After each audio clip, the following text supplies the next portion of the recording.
Mr. Chairman, sir, and friends, it's an honor to be here and conduct this session on bugs, drugs, and implant considerations. So, Vikas Agashe's law of adaptation. Yesterday, microbes listened to us. Today, they have found ways to defy us. But on the other hand, yesterday there was a very famous joke. The only difference between orthopedic surgeon and carpenter is that carpenter knows more than one antibiotic. Today, I can see at least 100 people here, maybe a little more, who are keen to know about rational use of all antibiotics. I mean, that's very important, rational use. So to discuss this, we are privileged to have fantastic faculty. Dr. Shaoli Basu, he's a microbiologist. Dr. Umang Agrawal, who is an infectious disease specialist. Dr. Mayank Vijayvargiya, who is our orthopedic surgeon consultant. And myself, Vikas Agashe. So we start with debate between myself and Dr. Mayank. Why are we having a debate? I propose that we will have 2 or 3 antibiotics one day prior to surgery till suture removal, because I feel maximum safety is important. While Mayank would say first or second generation antibiotic, cephalosporin, for 24 hours and no more. And Dr. Umang would decide who is the winner. Question is, why are we doing this? So in last 2 years, I have conducted survey amongst more than 600 orthopedic surgeons. And almost everybody said that they would give injectable antibiotics for 3 to 5 days. They'll continue with oral antibiotics and generally till suture removal. The reason for continuing with oral antibiotics was either poor hygiene or we are not very happy with our OT setup. So there was a clear mandate for giving antibiotics as prophylaxis in close fractures for more than 24 hours, generally till suture removal. So why is this thinking as opposed to the international thinking of giving for at the most 3 doses? The reason is, Mayank, we have more common sense than you.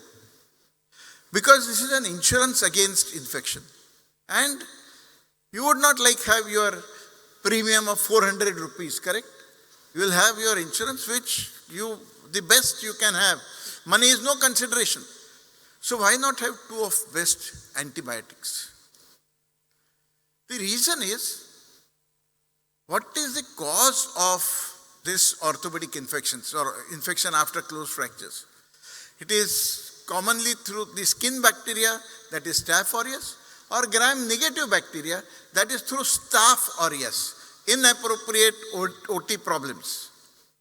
And there was an editorial almost 7 years ago in ISAO.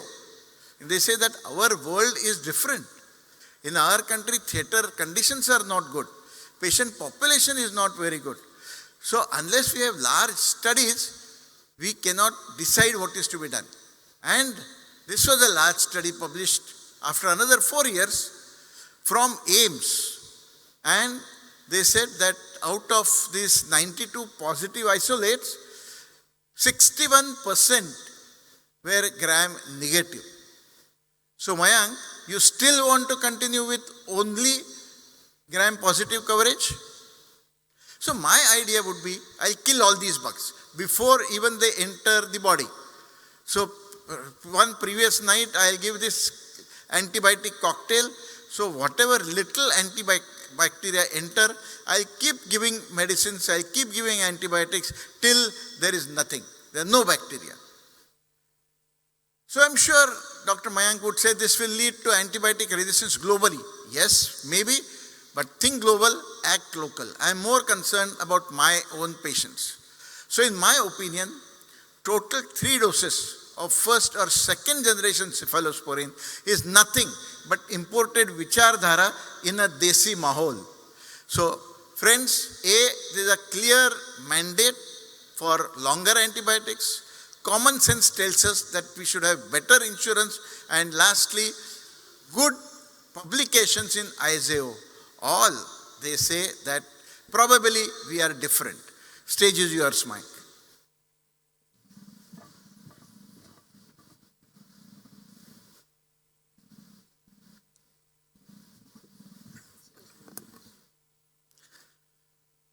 Good afternoon, everyone. At the outset, I would like to thank the WIROC organizing team and Agashe sir for having me here. So this was the last concluding slide from your presentation, and it was totally not backed by evidence, but lagged by evidence. If I would like to conclude one message from your presentation, then it would be, "Jada hai to behtar hai." But sir, if that is so, why don't you add more salt to your food and more sugar to your tea? So my stand against your first point of giving higher antibiotics is that you have totally forgotten why do we give prophylactic antibiotics. It's to prevent against predictable organisms, which are Coagulase negative Staphylococci and Staphylococcus aureus, and which respond to first and second generation of cephalosporins. This is the paper which you have presented in your presentation, and I agree that 61% of the culprits were gram-negative organisms. But sir, what you have skipped intelligently is that there is a varied microbial flora and varied antibiotic susceptibility, to the point that only 1 out of 2 organisms would respond to stronger and higher antibiotics like imipenem or meropenem. So sir, if you want to kill all the organisms, then you don't need antibiotics, you need a nuclear bomb. Gram-negatives are not colonizing flora. They are the fallouts of poor infection control. There is a no foolproof, reliable option which is left. And your expertise, and expensive antibiotics will not protect against infections. My stand against your second point of starting antibiotic 1 day prior and continuing it for more than 24 hours is that when IV antibiotics given half hour prior to incision, it reaches the surgical site. And when incision is taken, all the organisms which enter the surgical area, the susceptible organisms are being killed by this antibiotic. Once the skin is closed, there is hardly any chance of bacteria entering. Hence, there is no reason to give more than 1 dose or at the most continue antibiotics beyond 24 hours. Why not start antibiotics 1 day prior? Because then it would kill all the susceptible bacteria. But there can never be a microbiological vacuum. The resistant organisms will keep on multiplying, and when a skin incision is taken, all these resistant organisms will enter the surgical site and will not respond to your antibiotic even if given for extended period. And this has been proven even in the literature that when prophylactic antibiotics is given more than 2 hours prior to the incision, there is a 6-fold increase in the infection rate. So the major culprit is not Staph aureus, but instead Staph aureus. Our duty is to improve the OT setup, train the staff, and not give antibiotics which are worth thousands. Finally, if one has to salvage the fixation, it has to be done within 4 to 6 weeks. Prolonged antibiotics will mask the infection temporarily. We will lose our window to debride. And my stand against your last point of popular vote and democracy is that once upon a time, even the masses believed that Earth is the center of solar system, but that is not right. So what people believe and what democracy thinks is not always right. My dear sir, wrong is wrong even if everyone is doing it, and right is right even if only you are doing it. And we don't want to follow what is being called as bhed chal. It's a war against microbes. I don't think Field Marshal Manekshaw ever asked for a vote. Let me take you 15 years back when a prospective study at Hinduja Hospital clearly showed that the infection rates were higher in patients who were given higher and prolonged antibiotics. So sir, stop this drama and accept that this study convinced you to follow less is better. From PD Hinduja Hospital to your Agashe nursing home, where you still give 3 doses of first and second generation cephalosporins. Thank you, Mayank. In fact, continue. In fact, we played a drama. Me, as well as Mayank, as well as everybody at Hinduja, Don't stop. We have been using the policy that Dr. Mayank described, and the antibiotic protocol is 3 doses of first or second generation of cephalosporin, whatever may be the indication for closed surgery, whether it is joint replacement or a tendon repair or fracture repair, 30 minutes before incision. See to it that you don't give in the ward and then by the time patient comes back it's 2 hours. 5 minutes before inflation of tourniquet. Repeat dose if surgery prolongs beyond 4 hours or there is blood loss of almost 1500 cc, and not beyond 24 hours even in clean surgery. Thank you, friends.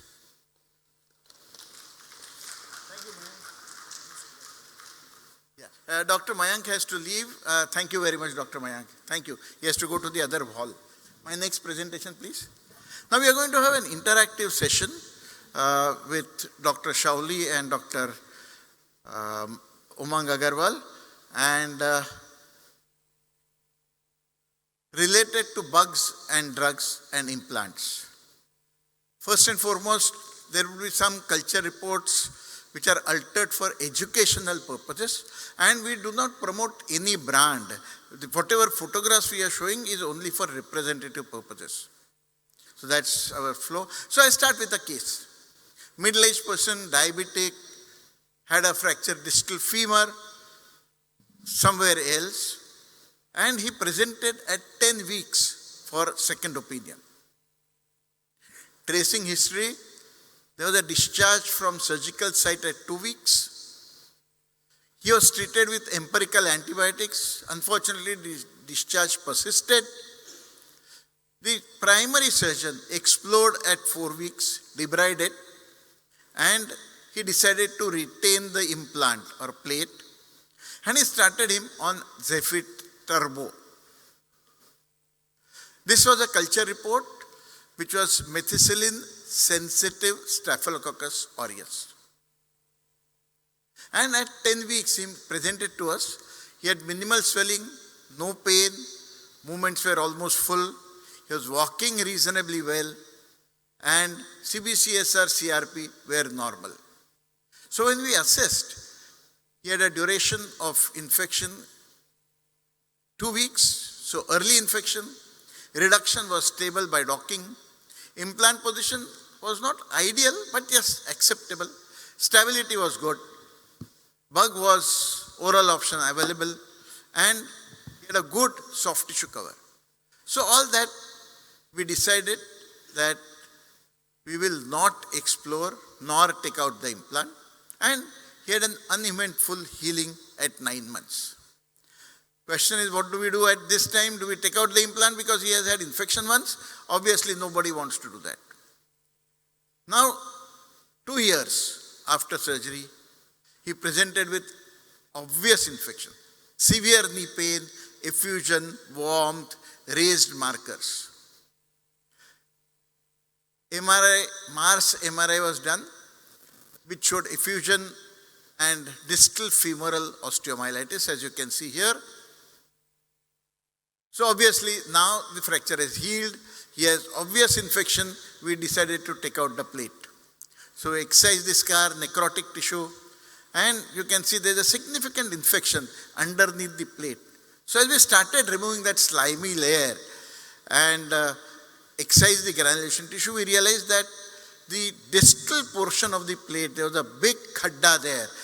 The screw holes, everything was infected, and that corresponds to the MRI, and you can see this is after a thorough debridement. Fortunately, there was no abnormal mobility at fracture site. The culture report was exactly similar, same microbe, same sensitivity as like the earlier one, and this is 1 year follow-up and no recurrence. Dr. Shaoli, can you join me? I have some queries. These are 3 reports, 2 reports from this patient, where first is written high, moderate, resistant, In second, positive, negative, susceptible resistance. And there is another report of Staph aureus from another patient where even MIC is mentioned.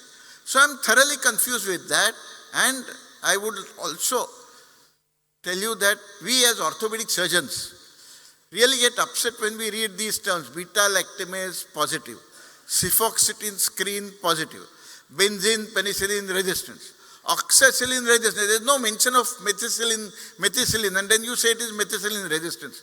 And the last is totally Latin for us: inducible clindamycin resistance. So will you explain us? Thank you. Thank you, sir. Thank you for giving a microorganism the chance to be amongst these major orthopedicians.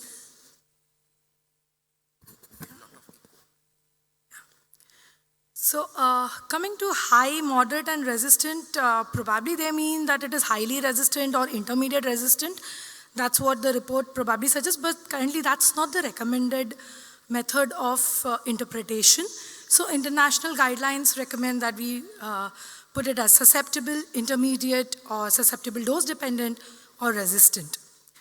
Now coming to beta-lactamase positive or negative. So now before that, let's understand what are these beta-lactam drugs. So like drugs like penicillin, cephalosporins, monobactams, carbapenems, these are antibiotics which have a beta-lactam ring. Now if we are smart, the microbes are smarter. They got adapted to this and they started secreting enzymes called as beta-lactamase enzymes. So as you can see on this is a beta-lactamase enzyme. So what it does is they break open the beta-lactam ring, as a result of which the beta-lactam antibiotic is inactivated. So now the microbe thought that they are smart. So we thought let's be a little more smarter, and then we came up with beta-lactamase inhibitors. So when I talk about beta-lactamase inhibitors, that means these work on that so that the ring which was exposed or broken by the beta-lactamase, we inhibit that and the ring remains intact. So what are the example of these beta-lactamase inhibitors? Are clavulanic acid, sulbactam, tazobactam, avibactam. So these are all the beta-lactamase inhibitors. So of course they can't work in isolation, they work with the beta-lactam. So we have something known as the BL-BLI. So that is a beta-lactamase inhibitor, which includes amoxiclav, ticagrelin clavulanic acid, piperacillin tazobactam, and cephalosporin sulbactam. So these were about the BL-BLI. Now in gram-positives like Staph aureus, when I'm talking about beta-lactamase, in that I'm mainly focusing on penicillinase. Okay, but for the others it is more important in gram-negatives. So now we also have certain drugs which are penicillinase stable, like methicillin.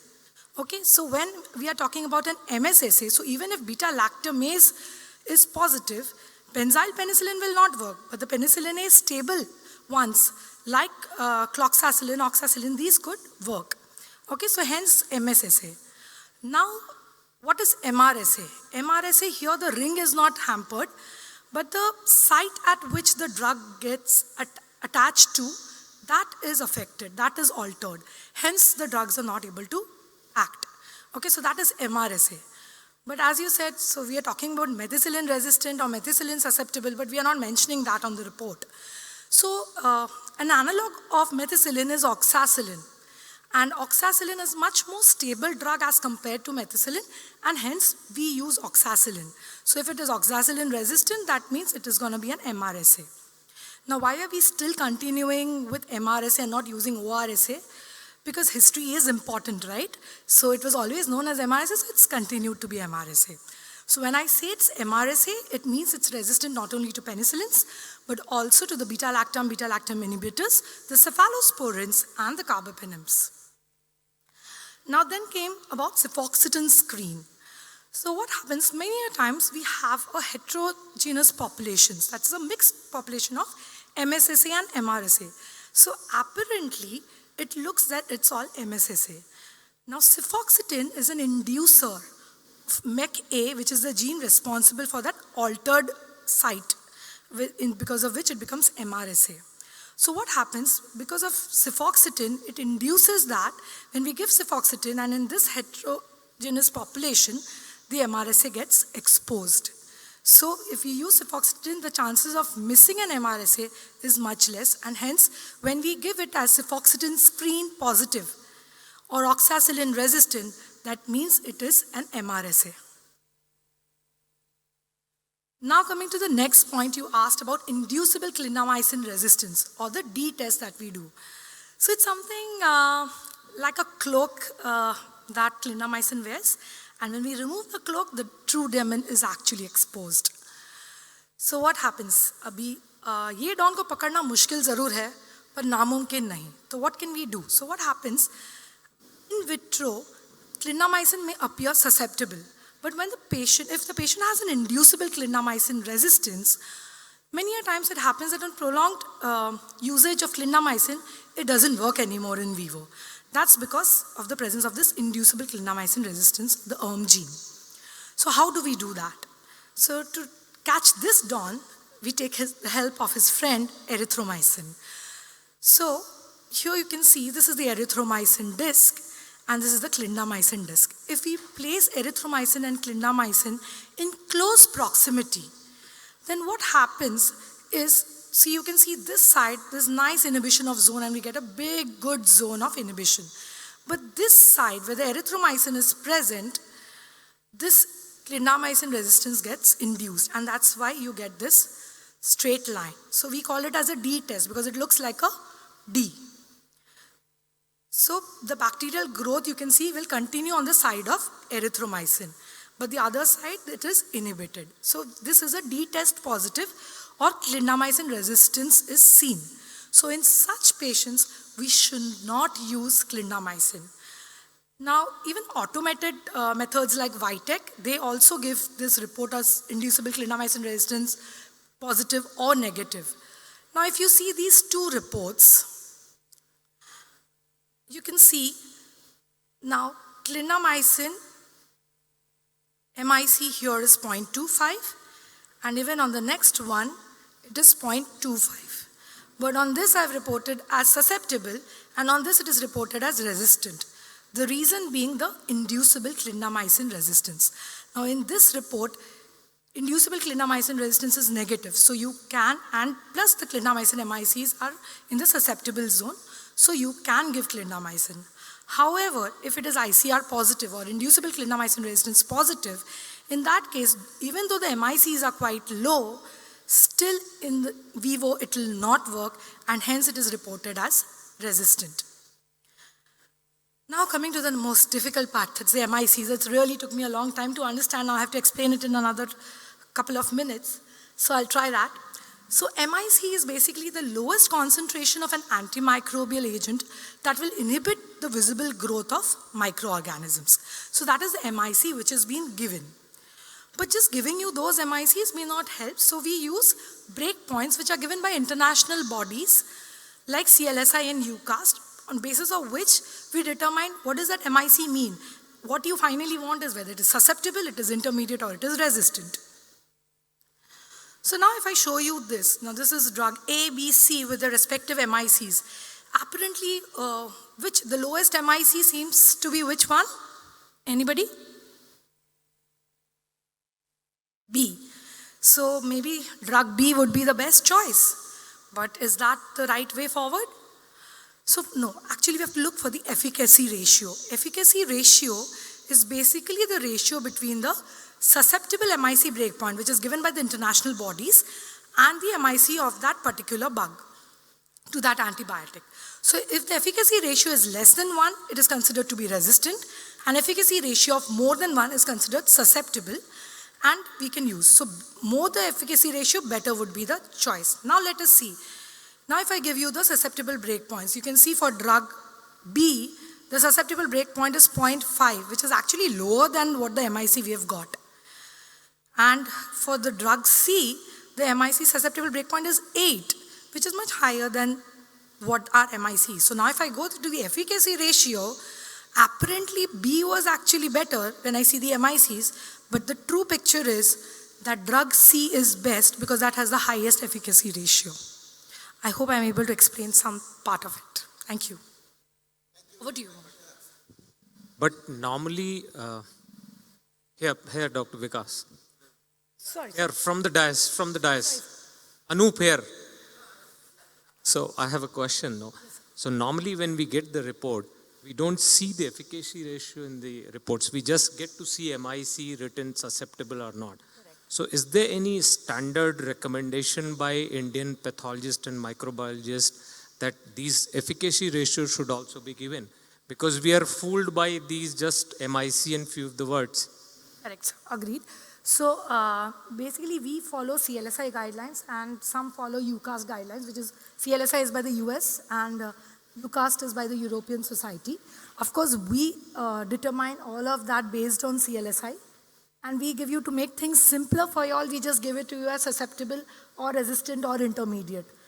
But of course, you can ask your microbiologist for what is the CLSI breakpoints for the same. Okay, so when they give reports susceptible and not susceptible or resistant, it is based on efficacy ratio. It is based on the clinical breakpoints which has been given by the CLSI or UCAST. Thank you. Thank you, sir. Thank you. In fact, that is what I keep asking them. Why don't give breakpoints? But I don't know. They want to make it difficult for us. We are trying to simplify it, sir. Okay. Thank you. Now, Dr. Umang, if you could tell us the choice of antibiotic, use of linezolid, which is extremely commonly used by orthopedic surgeons, and your opinion about rifampicin. Thank you. Thank you, everyone. First of all, I would like to thank the organizers and Dr. Agashe for giving me this opportunity to present here at WIROC. So, So Agashe sir had basically asked me to clear this particular point about the utility of certain commonly used antibiotics in our daily practice and whether it's really going to be useful in these kind of situations. So let's talk a bit about certain antibiotic combinations like cefixime and linezolid, a very common antibiotic prescription, over-the-counter prescription. Now we need to understand that cefixime is a third generation cephalosporin, and it is not really that great for MSSA. It won't work as well as a first or a second generation cephalosporin. Moreover, it has no activity against MRSA either. Linezolid, on the other hand, has no activity against MSSA. So if a patient has come to you with a bone and joint infection, you're giving him a combination of cefixime and linezolid, you're neither covering the MSSA that well, neither are you covering the MRSA that well. On top of that, we are giving a drug called linezolid, which is 600 milligrams BD, and generally for bone and joint it will be around 6 weeks of treatment. Now, please understand that this high dose for such a long time can really have very bad side effects, including thrombocytopenia, lactic acidosis, severe peripheral neuropathy, and optic neuritis. And all this at what cost? Wherein you're not even achieving a good efficacy, isn't it? It definitely is not a universal solution. A bit about rifampicin, another very commonly prescribed drug. Now, rifampicin, as far as gram-positive infections are concerned, are basically used only for biofilm penetration, all right? Only if you have an implant retained inside. If the patient does not really have an implant, rifampicin is not really going to help that much. This particular drug can never be used alone. That is because it acquires resistance very fast, and especially in patients with bone and joint infections where you require long-term treatment, this will really be associated with very poor outcomes if used alone. We require higher doses. So in TB, we generally use 600 milligrams. In bone and joint, minimum of 900 milligrams is what is recommended. As far as the duration of treatment is concerned, depending upon what kind of surgery the patient has and what kind of implant the patient has, it might range between 3 to 6 months. Always remember that whenever you're using rifampicin in a patient who has a retained implant, try to use it after 7 to 10 days of antibiotics. That is because after 7 to 10 days of directed antibiotic therapy, all the planktonic bacteria, they are killed. At this particular point, the efficacy of rifampicin to penetrate the biofilm will be much higher. And as I said, this can only be used if implant is retained. We never recommend it as a sole agent in a non-implant related infection or an implant related infection, to be very frank. It needs to be used in combination. Now, what are the ideal antibiotics for MSSA or MRSA? So these are the common ones that we have in our market right now. So cloxacillin, fluclox, cefuroxime, cefalexin, etc. For MRSA, it's vanco, tyco, linezolid. Now, you might always say that you have a culture report which shows vancomycin is susceptible for an MSSA, why not just use it? because there are numerous studies to show that if you're using vancomycin, linezolid, or teicoplanin in these kind of situations, it's undoubtedly inferior. So, moreover, cloxacillin and cefazolin are very cheap antibiotics. Teicoplanin is expensive. Vancomycin, if you're using, you have to do drug levels which are around 6,000, 7,000 every time you do that level. So, using expensive antibiotics, lots of side effects with poor efficacy, especially if used in MSS infections. Now, this particular case, of course, had the implant removed, but suppose that you have a patient who had this MSS infection and an implant was retained. Would we have really treated this? So generally, whenever a patient like this comes in, we always have a combined discussion with our orthopedic ID team, and depending upon where a particular patient requires treatment or not, on the basis of that, we decide our antibiotic management. In case we feel that antibiotics need to be given, then cloxacillin and rifampicin are the way to go. Handing over back to sir. So friends, the question is, when do we retain the implant? When do we take out? There are some very nice papers. Please read these 3 papers, which will give you very good indication as to when to retain implant and when to take out, as well as the duration of antibiotics. A lot depends on whether you're going to retain, whether you're going to remove, whether you are doing a 2-stage, whether you're going to do 1-stage exchange. And so the decision for retaining or removal of implant boils down to 4 factors. The construct, duration of infection. Construct has to be stable. Duration has to be max about 4 to 6 weeks. Microorganisms should be reasonably susceptible. You can't keep a plate in presence of fungus or non-tubercle mycobacteria or carbapenem resistant bugs. And most important, you should be able to achieve soft tissue cover for implant as well as fracture. So with that, I go to the next case. This is another middle-aged person, diabetic, presented at 3 weeks post-op, and he had fever, severe swelling of the thigh, had sinuses, and you can see the implant is walking out and has multiple sinuses. His counts were very high, creatinine has gone up, and he was a tobacco chewer, had poor oral hygiene. So going to the history, he had a total hip replacement for a fracture neck femur almost 6 months ago. 6 months down the line, he developed ipsilateral femur fracture, and you can see the tip of prosthesis. He was treated with open reduction and plating somewhere, and then this is when he presented. You can see the plate is very near the tip of prosthesis. So most important, of course, aggressive debridement. That is what I did, and this is after removal of the plate. The bones are still covered with dirty granulation tissue, which was removed, and the culture was Acinetobacter resistant to everything, and Staphylococcus aureus, which was MRSA.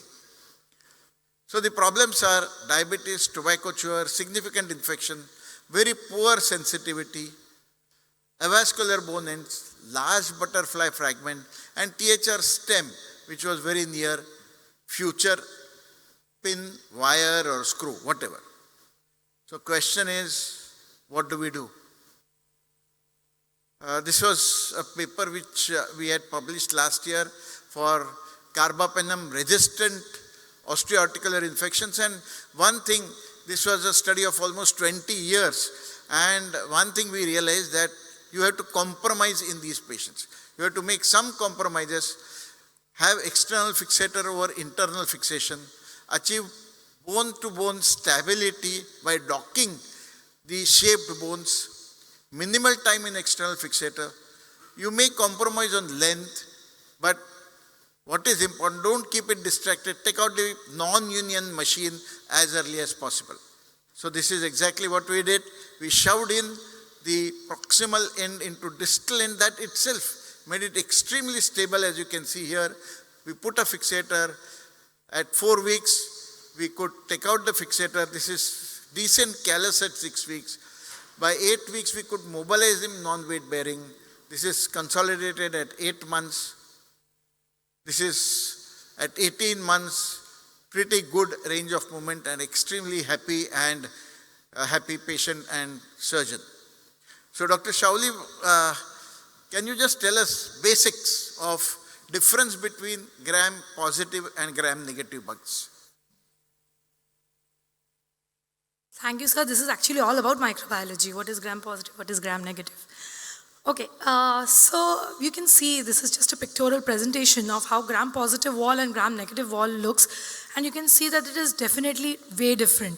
It has a gram-positive has a thick peptidoglycan layer, whereas gram-negatives don't have. Now, since the cell wall is different, the antibiotics which work for each of these is also different. So that I think Umang will take care of what antibiotics to give.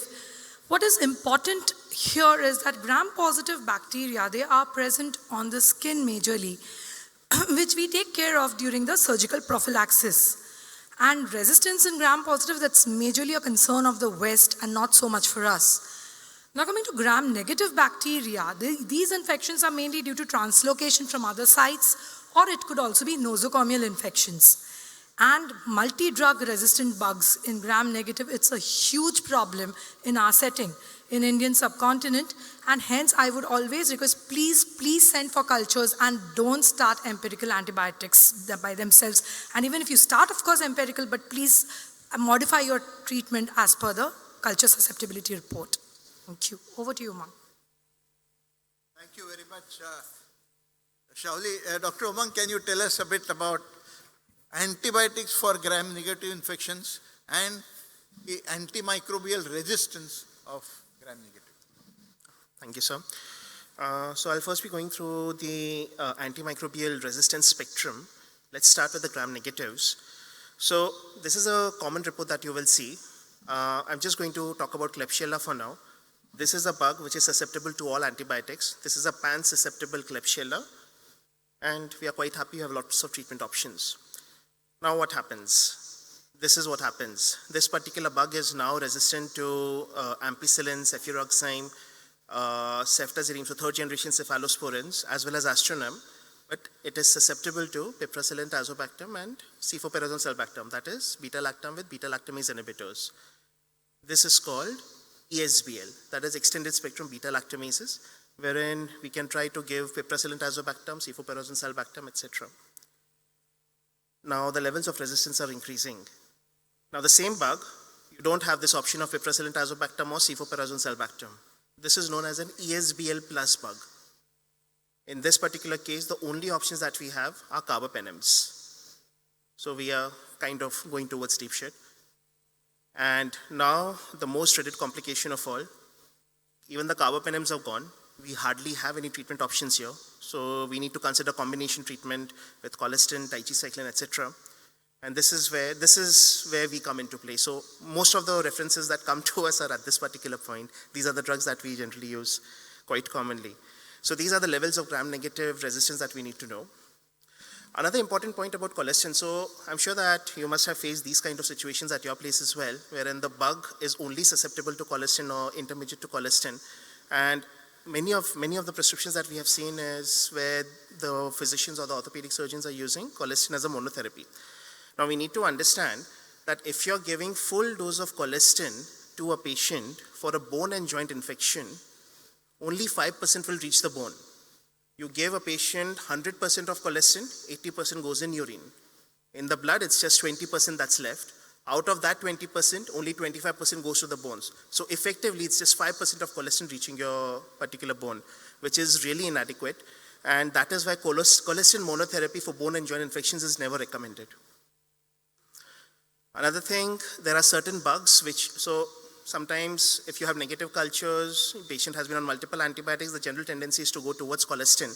But there are certain bugs which are inherently resistant to colistin like these, which you will find in your day-to-day practice. Proteus providentia, Morganella, etc. So it does not work for all bugs. One last point about cephalosporins, which has been a common question to all of us. What is the importance of this first, second generation, third generation, fourth generation, or fifth generation? What we need to know is as the generation becomes higher, the gram-positive cover reduces, while the gram-negative cover increases. So if you're targeting a gram-positive bug, preferable to use first and second generation cephalosporins. If you're targeting a gram-negative bug, preferable to use a third or a fourth generation cephalosporin. Thank you. So, most important question or most commonly asked question is our lab is, I don't know why our lab often gives negative results. So, Shaoli, if you could explain what are the causes of negative culture report? So we do try to grow the bug. We love them a lot. We want to grow them. But sometimes, of course, it does happen that we get negative cultures. So the possible reasons for that could be as if the patient has been on prolonged antibiotics, then the chances of the bug growing is really less. So that could be one reason. Then often when we get a CT-guided biopsy, especially in those, we might not get the representative sample of actually where the site of infection is. Even in that case, it could be culture negative. Sometimes the test selection which has been given to us, maybe you have sent us for bacterial culture and probably the patient has TB or has some fungal pathology and the test selection has been wrong. So you've just sent for bacterial culture and that could be one of the reasons for getting culture negative. And there are certain bugs which are difficult to grow or they are slow growers. Even in that case, it would be culture negative. For antibiotic-free interval, ideally would suggest that you should definitely start antibiotics after the sample collection, but we do understand that it's not always feasible. Now, if the patient is stable, then maybe you could stop the antibiotics for 2 weeks before collecting the culture samples. However, in certain cases, like if the patient has fever, has severe pain, or is in septicemia, or has significant purulent discharge, or there's an impending abscess, there's necrotizing fasciitis, of course, I do understand in those cases you will not be able to give that 15-day break. So in these cases, what could be the possible way forward in which we could improve the culture isolation? In that case, as I said, more the merrier. So more the number of samples you send, the chances of getting the yield is better. Please send us tissue samples or synovial fluid, or please don't send us swabs. Those swabs are not representative at all and they just give you some rubbish colonizing flora of the skin. So swabs not recommended. As I said, if not an emergency, opt for an antibiotic-free period prior to sending cultures. Another thing which even SIR will vouch for, which they do quite often, is sending samples in automated blood culture bottles. So when you inoculate the automated blood culture bottles directly in the OT and send it to us, the yield definitely improves. And there are certain bottles known as like aerobic, anaerobic plus. So the plus contains resins which work against the antibiotics. So even if the patient has been on antibiotics, to some extent it is taken care of in these automated blood culture bottles. Certain bugs need a little longer time of incubation. So if you're suspecting those bugs, like in case of brucella, so it needs a longer period of prolonged incubation. Sometimes even for staph, when we get a tissue, normally the report is no growth at 48 hours, but our policy is that we keep for a week or 10 days any tissue samples. So on day 5 or day 6, we see staph has grown. So we recommend that we keep for prolonged incubation tissue samples. Then when the patient has been on antibiotics, of course, now PCR is the go-to answer for most things. So there is a multiplex PCR from BioFire, or even others have it, so which is a joint infection panel where you just need 0.2 ml of the synovial fluid, and it covers about it has about 39 targets, about 31 organisms, and 8 resistant mechanisms. So in 1 hour, you will get to know what the bug is, but this is mainly for synovial fluids and not for others we haven't tried. Thank you. The next question will be answered by Dr. Umang. Right, so the next question is how to choose antibiotics if culture is negative. So it all goes onto this. So this is basically, after that, a physician's job. What's wrong with you is what we need to ask. A detailed history is the first thing that we do. Was there any history of trauma? Is this a closed fracture or an open fracture? Whether there was any exposure to soil or water, any exposure to beaches, any implants present in your body, any significant past or personal history, what were the previous antibiotics that you got and what was the response to those antibiotics, and what was the duration of antibiotic-free period. And all these questions are directed to understand the etiology that might be causing this particular problem. Now, if you look at closed fractures, generally, depending upon what the history of the patient is, if you are expecting the skin to be the source, then the common bugs that we think of are Streptococcus, staph, and cons. For hematogenous infection coming from the blood directly, from the blood, Staph aureus is the most common that we generally think of. From the gut or the urinary tract infections, we think of E. coli, Klebsiella more of gram negatives. Oral cavity, generally Streptococcus if a patient has a dental infection and then he has come in with bone and joint infection and we cannot find any other source, then probably these are the bugs worth covering. Now, these are as far as closed fractures are concerned. As soon as you have open fractures, then you have to think of soil-related organisms, especially in crush injuries, those who have had a road traffic accident, etc. And the most pertinent ones in this case are gram-negative enterics, generally quite drug-resistant, Pseudomonas and Clostridium. If a patient has just recently gone to a beach or there has been some exposure to water, then Pseudomonas, NTM infections, Burkholderia is something that we really think of. Beaches in specific, Aeromonas and Vibrio vulnificus. So the antibiotic changes depending upon what kind of scenario the patient has come in. If it's an implant-associated infection, depending upon at what time does the patient present to you after the surgery, we have a specific list of bugs that we think of and accordingly antibiotics as well. So very early infections is generally group A. Streptococcus, early infection within 4 weeks is staph and strep. And delayed infections are generally low level bugs such as cons, NTM, etc. Whether the patient has come from the community or the patient has come from some other setup, our entire spectrum changes. So it's quite an exhaustive list.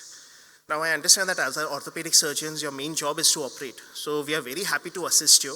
Please involve your physician, please involve your ID physician in your day-to-day care in these particular cases wherein they can really help you out with these particular choices. Now, as far as antibiotic use is concerned, there are 5 specific types of antibiotics that we can use. Prophylactic antibiotics, that is before the microbes enter the body, and I think Dr. Agashe and Dr. Mayank had an excellent debate on that. Preemptive antibiotics are those wherein patient has had an open fracture, microbes have already entered the body and we are expecting an early infection. Empiric antibiotics are when we are waiting for the cultures to come in, the patient is infected and he's symptomatic.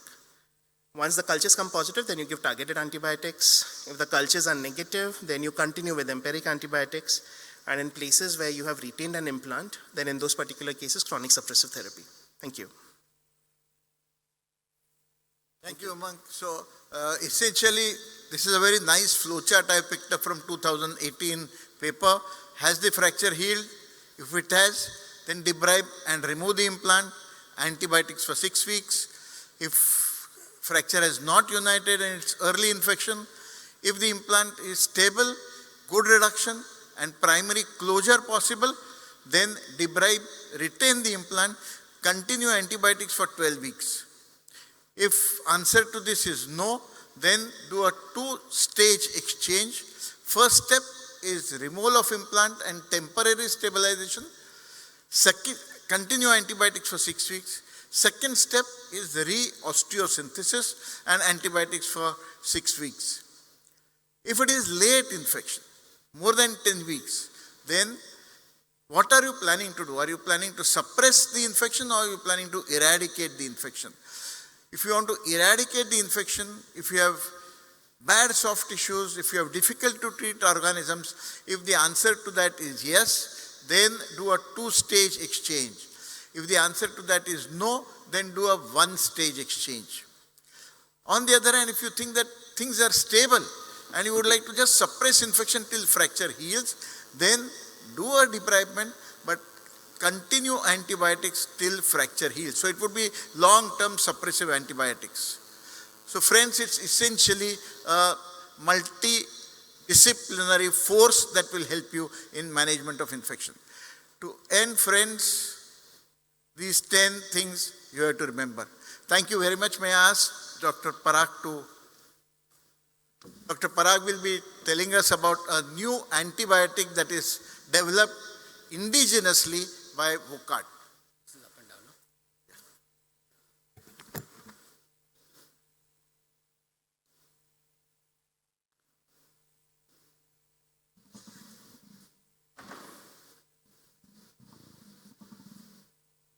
Right. So thank you, Dr. Agashe, Team WIROC, and all the organizing committee members. Very quickly, I'm going to talk to you all about a new molecule which has been launched in India, and it's called levonadifloxacin. Most of you all are aware of it. We've gone through this. Dr. Umang and Dr. Shaoli have said gram-positive staph strepto are commonly affecting orthopedic infections. 75 to 80% of bone and joint infections are related to this. PJI, osteomyelitis, and septic arthritis. Now, this is an important slide. If you look at the ICMR data, MRSA has increased from 28% to 42% between 2016 to 2021. So whether we like it or not, we are seeing more and more of methicillin, MRSA, MSSA, all these mixed colonized infections. Now, what are the problems? Biofilm, we are all aware of. Microbiological, polymicrobial mixed infections. And when we get these infections, we need a drug which we can give safely for a longer duration, more than 6 weeks if need be.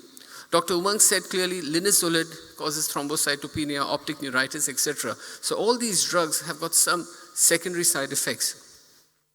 What are the options available? So we've got Clinda, we've got linezolid, we've got Tico, tigecycline, Dapto, Vanco. All of them have got their drawbacks. There is no such thing as a free lunch. So Vanco and Tico, which we use very commonly, are quite nephrotoxic. And mind you, they are very slow bactericidal agents. On the other hand, linezolid is bacteriostatic. Orthopedic surgeons often forget that. And longer usage will cause thrombocytopenia. There's no escaping from that, coupled with optic neuropathy. So Dapto TG, I think most orthopedic surgeons would not start. They would wait for the infection diseases or the ICU consultant to start. But they too have their handicaps. Now, this is a molecule which has been developed here locally, and this is a product which has come out after 20 years of research by the Wokhart Group. It has got 40 international authorship publications. It's come into 15 peer-reviewed journals, and it's a local product developed in India. It has undergone 18 trials, 6 have been in the United States. The last phase 3 has been in India as well, and quite importantly, it has got this QIDP stamp from the American US FDA. So it means a qualified infectious disease product based on the coverage of 6 CDC identified threat pathogens. So it's called EMROK. Quite a few of you all have used it as I was talking. It's IV as well as oral, 800 milligram as an infusion BD or 1000 milligram twice a day. And it's approved by the DCGI. We saw all the coverages, all the spectrums. We are seeing a lot of mixed flora and polymicrobial infection. So what does this drug cover? It covers gram-positive, a select gram-negative group, atypicals, and some anaerobes as well. But prima facie, we are using this for gram-positive infections. So levonadifloxacin. So look at this. This was conducted at CMC Vellore, 793 Staph aureus patients. And if you look at the MIC, so MIC is 0.25. So 50% of the colony is destroyed with 0.25 microgram per ml. It goes to 0.5. And you look at the data comparing Vanco, linezolid, and levofloxacin. So this is clearly a more potent molecule. This chart shows you the rapid bactericidal action. So when you start this drug, within 90 minutes, you've got the CFUs dropping down drastically, and within 8 hours, it virtually comes down to baseline. When you compare it with the other drugs, you can see it's a much flatter curve. So this has got a very rapid kill of the bacteria. Biofilm, which we all talk about. So in vitro, when you look at the biofilm studies, this is what it looks like. So the electron microscopy study shows that you've got these bacteria lodged all along the plates. When you use Dapto or Clinda or linezolid, this is the scanty growth which you will still have remaining. And when we use this drug, levonadifloxacin, you have virtually eradication of all the bacteria. More importantly, we all want to use a drug which has got good bone, synovial fluid, and synovial fluid, synovitis killing properties. So excellent bone penetration is again what you see with this molecule.